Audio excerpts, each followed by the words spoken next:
How's it going there, YouTube? I haven't had too much footage here lately. I've been a super busy guy. Life's been pretty crazy lately, but crazy in a good way, I should say. But anyway, we're up to the Kawartha Antique Power Show here in Lindsay, Ontario. Now, if any of you guys been following the channel here and whatnot in recent years, I brought the Heart Power up here in 2019 from the home farm. Just kind of recap there. Most of you guys know that. It's followed me for any length of time. But yeah, I brought the tractor up last night. I didn't get any footage of it and whatnot. My wife Rachel came with me as well. She wanted to come along for the ride, so I brought the tractor up last night. It was a little bit wet and rainy last night, damp outside, so didn't do much recording, but there's a few tractors out here. We'll go around and take a look at it. It's quite breezy this morning too, so I don't know if I'm going to do any recording first thing in the morning. As most of you guys know, I like to go around and do my recording first thing in the morning before too many people are around, but just kind of have to wait and see what happens. Anyway, I just got back up here this morning now. We'll probably go around and get checked in. I want to go get a display card, of course, for the tractor. You guys know how to kind of keep those things. And, yeah, we'll just kind of check in with you guys as the day goes on. So we'll see you guys here in a bit. The audio should come through much better for you guys now. I figured out my audio issue. I just went out and got a new phone. So I went from an iPhone. I started with 13. So hopefully this works a lot better for us. Well, let the old girl warm up for a minute or two. Chilly up here this morning. I think the mag got a bit damp last night. I wasn't too happy how it was running yesterday. I went to start the trailer and I got here and it had a little bit of spit to it. It seems like it's alright now. I think I had a little bit of old gas. I think when I used to pull the Ford in the backyard, I left a little gas sediment pull and I think it was just not too happy with it. But it seems like it's alright now.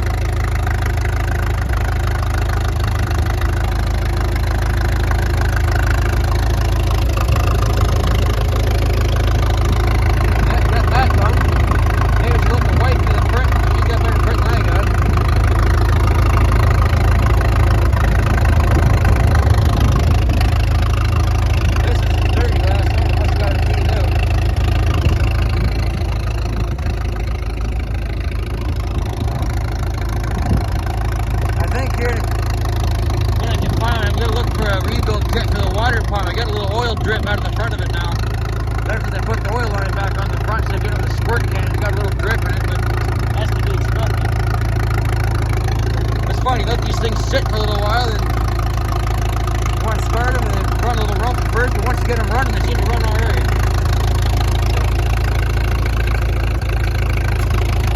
Yeah, maybe we'll go for the ride. Should have brought the tripod to hold my camera with, I forgot about it.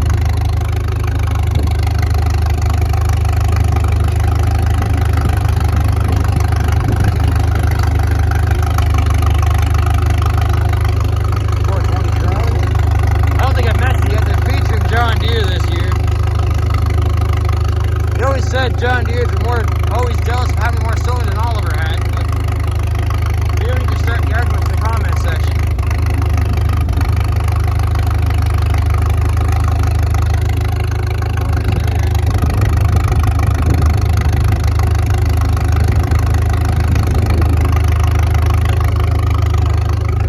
Quite a few tractors show up.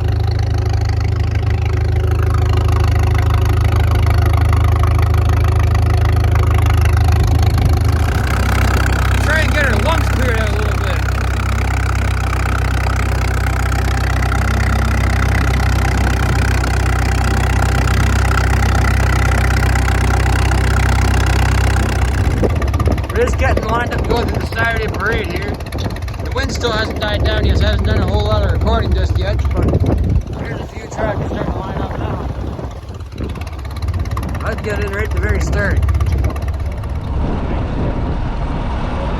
The next tractor we coming up on line is a 1937 Foxshot 1828. The owner is Curtis Graham, and the driver is Curtis Graham. This tractor was bought new by Curtis's great-grandfather. Really nice to have something like that in the family and able to show it off at our show.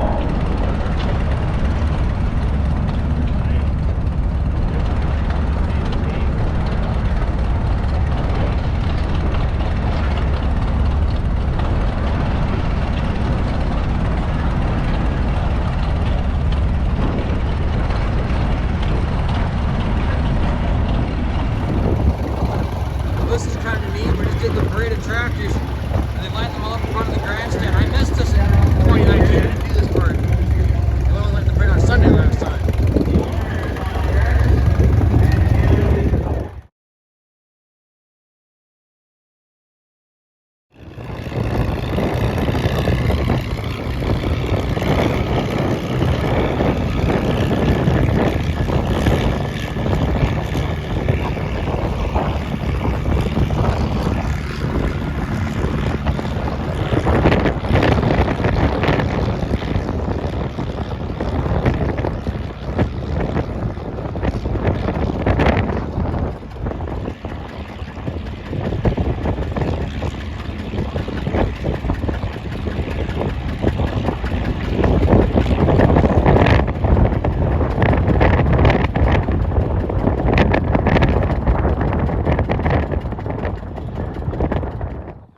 This is Sunday morning here now.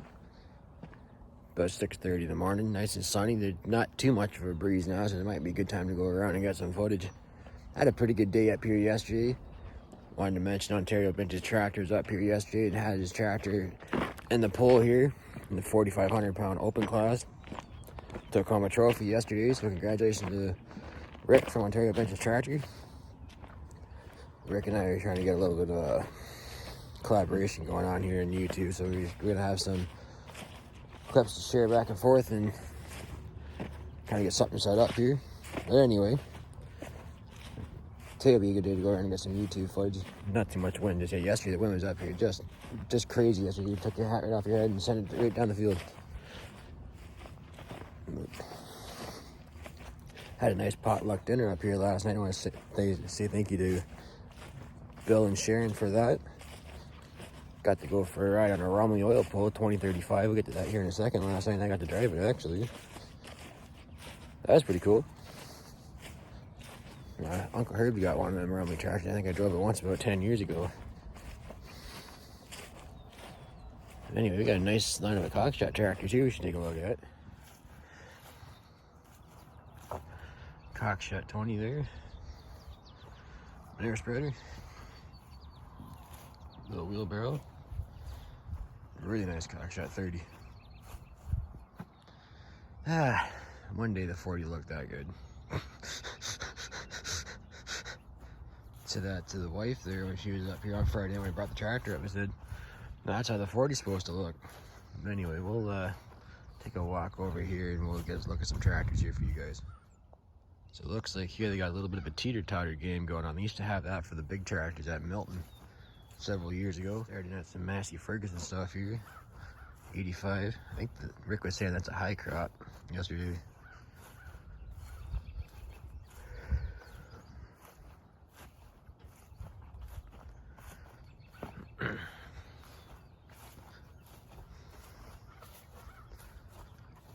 Little corn shelly.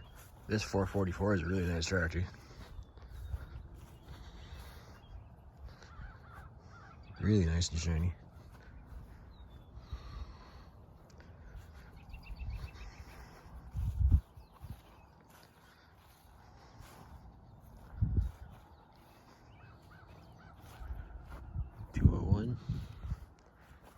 This is the Rumley I got to take for a ride last night.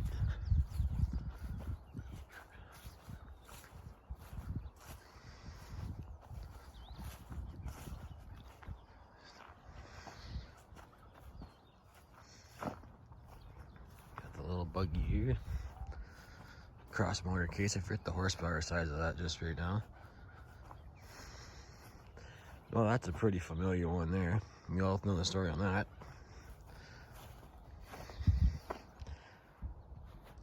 Should have power washed it before I brought it up, but not enough time in the day sometimes. This is one of Bill Windsor's tractors here. He's a 1836 Hart Park.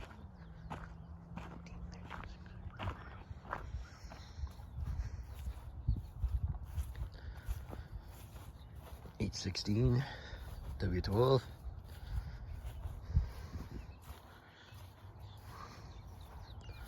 Oh, the sun's nice this morning.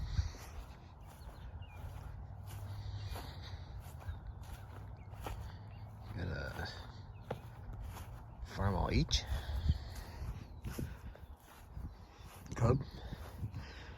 Cub demonstrator. Hey, there's a nice little W for her.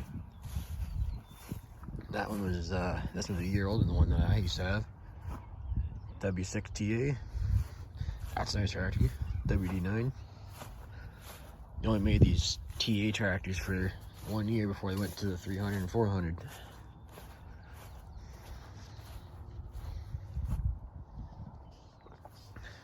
Super M. Kind of go down the line here a bit.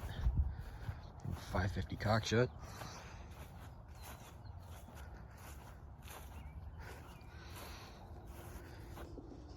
Well, that's a lot more complete than the 40 at home. I believe that's Michael Bruce's tractors. One of his tractors anyway. D-case. This is pretty neat here, the pull type combine. Case combine pulled by a Model D case.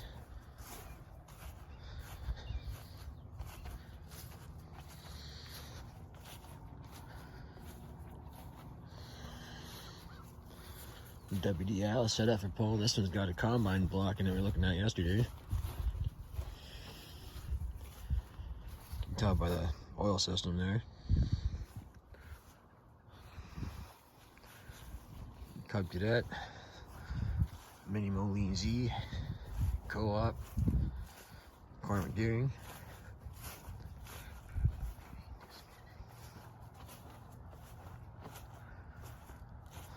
Co-op, Massey Pony, Massey 82. Massey always had a pretty strong presence of this show, not only because of Phil and Betty Archer's tractor, but also because of Lambert & Sons. They got a really good dealership up in Beaverton. They're not too far from us, just up on the other side of Highway 12. We've been there before. Did a YouTube video there one time, actually.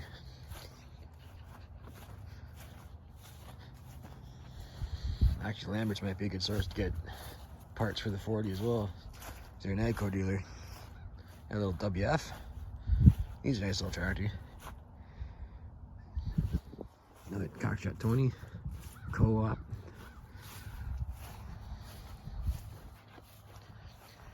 DC4 case. Another WF. Big 460 Farmall. 730 Wheatland. Standard or Wheatland? I think it's a standard. I don't see the Wheatland dust shields on it, so it must be just a regular standard. And another Farmall H. So John Deere is a feature up here this year. Got an unstyled AR. Model H. 820.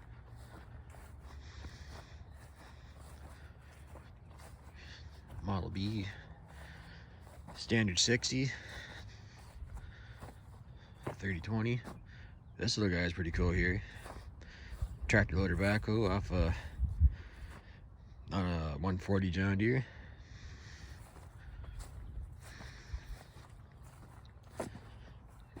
Little Massey Ferguson.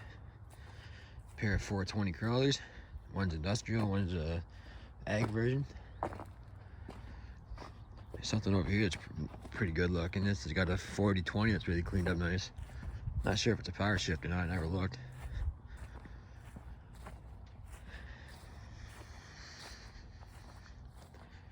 Someone's done an awful lot of work to that. It's just as straight as could be. Paint's nice and good on it. Yeah, someone's done some work on that. It's a nice 4000 beside it too.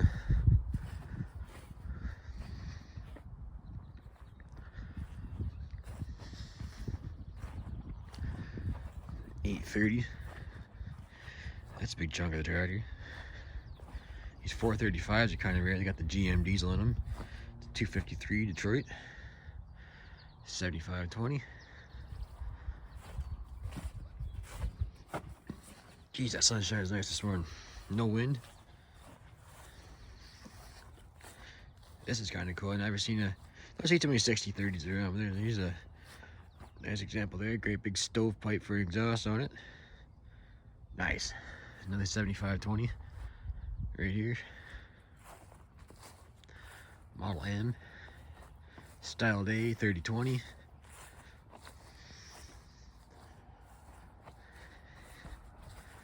I think this here's a 730. 730 diesel. That's a nice tractor. 4 bottom plow.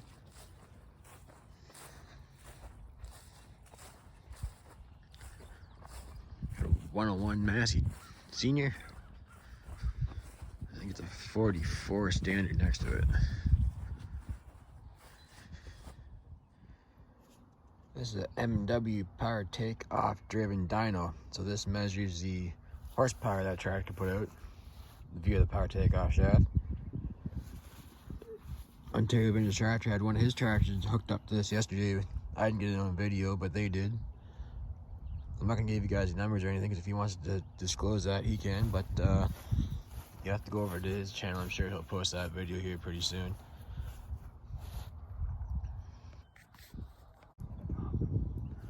Well, that's a wrap for Kawartha Antique Power for me. Went to go to start the tractor this morning, and it really sounded like it was running on 3 cylinders, and kind of disgusted with it at the moment. But I don't believe it's a mag. I know it's got new plugs in it, 'cause I put plugs in 2019, so like I said before, I gotta get on these plug wires. I think I have them at home. It's just a matter of getting on these things and getting them done. I think these wires are dried out. But I think I have enough material left over from my W4 plug wire kit when I did that a couple years ago to do these. It's just a matter of getting on these things. Of course, you don't think about it until you get to the fairgrounds. So one of those things.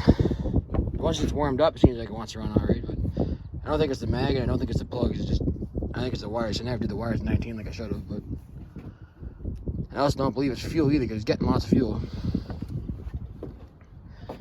It did have a little bit of old fuel in it when I went to go start it on Friday morning. Is when I pulled the 40 in the backyard with it. That's the only time it's run since last year in September. So I think it might have had a little bit of residual in the carburetor, so I might have to pull that apart and clean it out too. But like I said, it's just a matter of getting on these things, getting them done, that's all. Of course, you say you're gonna do it in the wintertime, and well, wintertime comes and goes. Next thing you know, you got fall fair season, and well, you have the same problem. You wish you would have fixed it, but you never had a chance to do it. So anyway, if you guys like what you see, please comment or subscribe. Thanks for watching.